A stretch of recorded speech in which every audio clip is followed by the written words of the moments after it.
2011ರಿಂದ 2023ರ March ತನಕ ನಿವೃತ್ತರಾದ ಅಂಗನವಾಡಿ ಕಾರ್ಯಕರ್ತೆಯರಿಗೂ ಮತ್ತು ಸಹಾಯಕಿಯರಿಗೂ supreme court ಆದೇಶದಂತೆ 1972ರ ಗ್ರಾಚ್ಯುಟಿ ಮೊತ್ತವನ್ನು ಕೊಡುವಂತೆ ಒತ್ತಾಯಿಸಿ ಇಂದು ಕರ್ನಾಟಕ ರಾಜ್ಯ ಅಂಗನವಾಡಿ ನೌಕರರ ಸಂಘ ನೇತೃತ್ವದಲ್ಲಿ ನಗರದ ಟಿಪ್ಪು ಸುಲ್ತಾನ್ ಗಾರ್ಡನ್ನಲ್ಲಿ ಪ್ರತಿಭಟನೆ ನಡೆಸಲಾಯಿತು.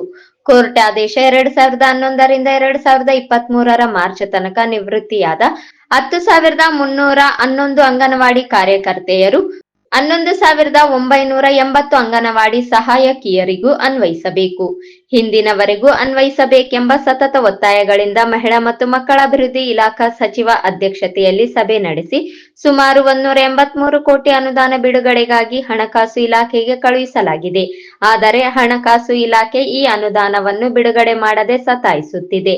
ಆದ್ದರಿಂದ ಕೂಡಲೇ ಅನುದಾನ ಬಿಡುಗಡೆ ಮಾಡಬೇಕು ಎಂದು ಮುಖ್ಯಮಂತ್ರಿಗಳಿಗೆ ಆಗ್ರಹಿಸಲಾಯಿತು.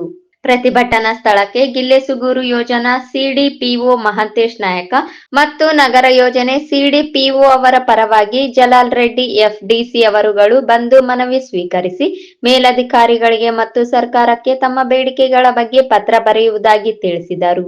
ಈ ಸಂದರ್ಭದಲ್ಲಿ ಪಾರ್ವತಿ ಮನ್ಸ್ಲಾಪುರ, ವಿಜಯಲಕ್ಷ್ಮಿ, ಮಂಗಮ್ಮ, ಸುಜಾತ, ಮುಮ್ತಾಜ್ ಬೇಗಂ, ತಾಯಮ್ಮ, ಕೃಷ್ಣವೇಣಿ, ಜಮುಲಮ್ಮ, ವರಲಕ್ಷ್ಮಿ, ಗೋಕುರಮ್ಮ ಸೇರಿದಂತೆ ನಿವೃತ್ತಿ ಹೊಂದಿದ ಕಾರ್ಯಕರ್ತೆಯರು ಮತ್ತು ಸಹಾಯಕಿಯರು ಭಾಗವಹಿಸಿದ್ದರು.